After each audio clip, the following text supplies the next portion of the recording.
ఉత్తరాదిలో భారీ వర్షాలు కురుస్తున్నాయి. దీంతో పలు రాష్ట్రాల్లో జనజీవనం స్తంభించింది. జమ్మూ కాశ్మీర్, మహారాష్ట్ర సహా పలు చోట్ల కుండపోత వర్షాలు కురుస్తున్నాయి.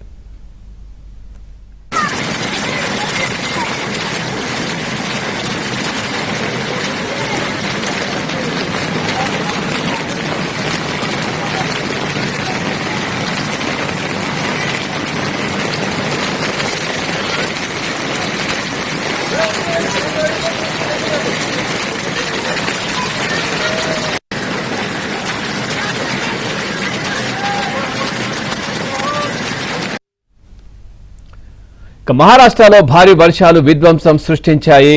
వరదల కారణంగా ఇప్పటి వరకు 16 మంది మృతి చెందారు, పలువురు గల్లంతయ్యారు. భారీ వర్షాలు, వరదలతో ముంబై, పుణె పరిధిలో తీవ్ర నష్టం వాటిల్లింది.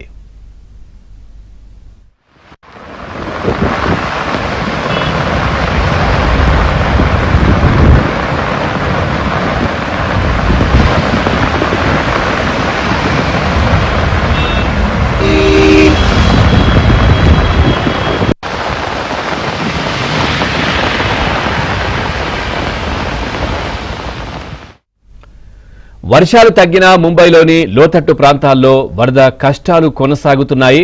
ఎక్కడికక్కడ వరద నిలిచిపోయింది. దీంతో ప్రజలు ఇబ్బంది పడుతున్నారు.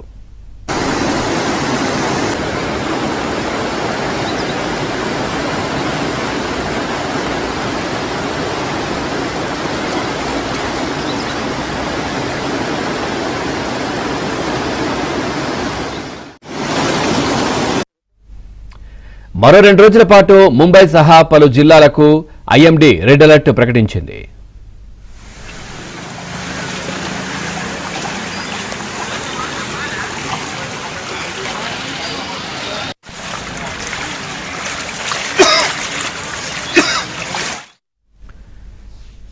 ముంబైలో వర్షాలకు సంబంధించి మరింత సమాచారాన్ని మా కరెస్పాండెంట్ సతీష్ అందిస్తారు. సతీష్, పూర్తి డీటెయిల్స్ ఏంటి? ప్రస్తుతం ఎలా ఉంది? సహాయక చర్యలు ఎట్లా కొనసాగుతున్నాయి?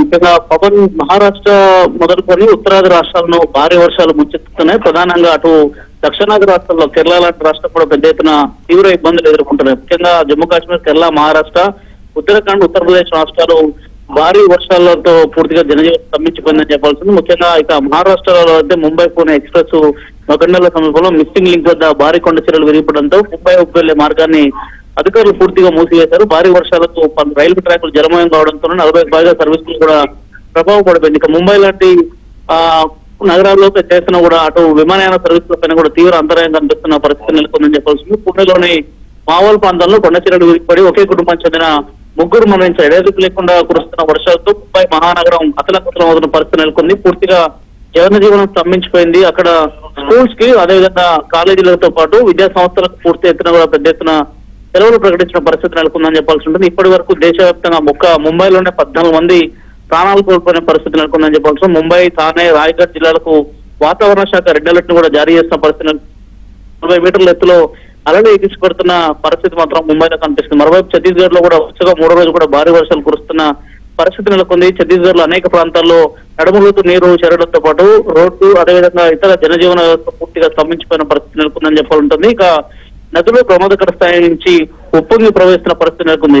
ఒక జమ్మూ కాశ్మీర్ లో అయితే పెద్ద ఎత్తున కూడా ఈసారి భారీ వర్షాల కారణంగా జమ్మూ ప్రాంతం అట్టుడికిపోయిందని చెప్పాల్సి ఉంటుంది. జమ్మూలో అనేక ప్రాంతాల నుంచి వచ్చిన కొండ చర్యలు విరిగిపోవడం, ల్యాండ్ స్లైడ్స్ రావడం, అదేవిధంగా అనేక మార్గాలు కూడా దెబ్బతిన్న పరిస్థితి నెలకొంది. ఇక హిమాచల్ ప్రదేశ్ లో సైతం కూడా భారీ వర్షాలు కురుస్తున్నాయి. ఆ రాష్ట్రాలను వరదలు వణికిస్తున్నాయని చెప్పాల్సి ఉంటుంది. వర్షాల కారణంగా పలు రాష్ట్రాల్లో విద్యా సంస్థలు ఇప్పటికే సెలవులు ప్రకటించిన పరిస్థితి నెలకొంది. ఇక మత్స్యకారులు కూడా పెద్ద ఎత్తున కూడా ఆదేశాలు జారీ చేశారు. సముద్రంలోకి వేటకు వెళ్ళొద్దంటూ కూడా ఆదేశాలను జారీ చేసిన పరిస్థితి నెలకొంది. ఇక ఒడిశాలో రెడ్ అలర్ట్ ను కూడా జారీ చేసిన వాతావరణ శాఖ జూలై 7 వరకు కూడా మత్స్యకారులు ఎవరు కూడా సముద్రంలోకి వెళ్ళొద్దంటూ కూడా హెచ్చరించిన పరిస్థితి నెలకొంది. ఇక ఢిల్లీ, రాజస్థాన్ లో కూడా కొంత చెదురుమదురు వర్షాల కారణంగా కూడా వాతావరణం కొంచెం చల్లబడినప్పటికీ కూడా ప్రధానంగా ఈ ప్రాంతాల్లో మాత్రం భారీ వర్షాలు జనజీవనాన్ని పూర్తిగా స్తంభించాయని చెప్పాల్సి ఉంటుంది. Pavan, okay, thank you Satish, thanks for the updates.